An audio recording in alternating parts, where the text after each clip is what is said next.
En visite dans le Balantakunda, le ministre de la Culture et du Patrimoine historique, Dr Aliou Sow, accompagné d'une forte délégation, a rendu visite au groupe Ibara qui a initié un atelier de partage sur les métiers du cinéma et de l'audiovisuel. Ce qui se croit oublier, la République doit être au service de tout le monde.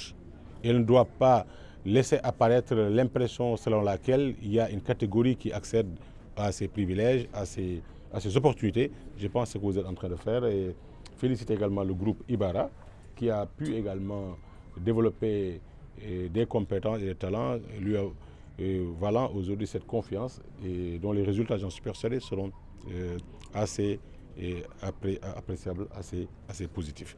Nous allons, vous savez, de plus en plus parler, nous parlons maintenant de plus en plus de télévision d'école. C'est-à-dire, il faut produire et il faut aussi inciter les jeunes à réfléchir sur des sujets d'intérêt national qui ne sont pas forcément ceux qui sont censés être l'affaire des jeunes, entre guillemets. Voilà, les jeunes, c'est partout. On parle de vol de bétail dans une zone particulièrement touchée, au point que le législateur a décidé de criminaliser le vol de bétail. Ça, on le sait. Donc, ne pas en parler, c'est, comme disait l'autre, c'est comme chanter lorsque Rome brûle. Ne pas parler de vol de bétail. Ici, ne pas parler d'autres enjeux et défis de la localité, en pensant que les jeunes pensent à autre chose. C'est passé à côté et vous l'avez parfaitement bien compris. En tout cas, on va persévérer et cela montre également ceux qui pensent que, ah non, c'est-à-dire les FOPICA ou autres, c'est pour plutôt les grands producteurs, les génies, les géants du cinéma et de l'audiovisuel. Ils comprendront que les deux extrémités sont prises en compte.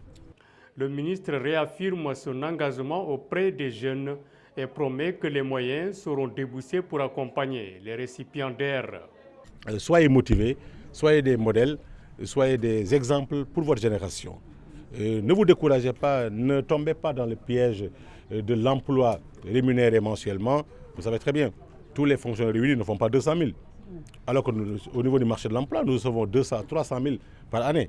Aujourd'hui, moi quand j'étais bachelier en 1995, on était 8 000.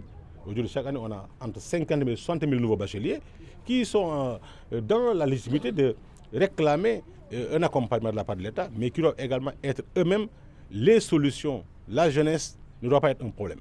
Elle ne doit pas être perçue comme un problème, mais elle doit se définir et se positionner en solution à tous les problèmes. Vous êtes sur la voie, je vous encourage. Vous pouvez compter sur moi, vous pouvez compter sur le président de la République, sur le Premier ministre. L'emploi se trouve partout. Il suffit d'être ambitieux, plein de volonté pour en jouer un rôle important.